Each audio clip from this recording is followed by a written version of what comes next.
In this digital age, anyone can be a photographer, but capturing that perfect photo takes more than just a camera. For this week's In Focus, Jamil Donith tells us how an area educator and author learned the skills of snapping photos, which he uses to capture rural images. Oh, wow. It's 3 in the afternoon. The position of the sun is perfect. John Edgars is photographing a group of horses on a property at Buena Vista ski area. Edgars has always loved capturing rural and rugged settings on camera, so much so he is preparing to have an entire exhibit showcasing his rural images.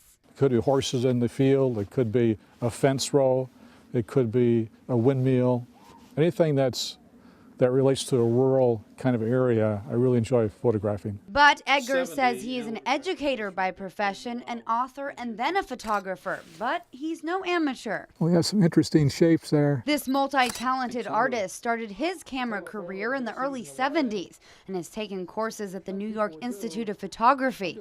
But to truly be a photographer, Edgars says you have to have the eye. I think you have to have a good imagination in terms of what is a good photograph.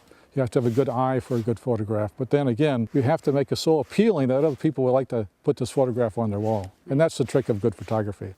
The writer-photographer tries to incorporate his photography of rural images into his books. He's written 13 books, and in 5 of them, he's put his images on the covers. And it's a photograph of a field taken in southern Minnesota. Like many artists who work with images, for Edgars, beauty goes beyond pretty or what is aesthetically pleasing. It's about the depth, angles, perception, and the tiny details. Try to have good exposure. I try to make the composition good. I try to have good lighting.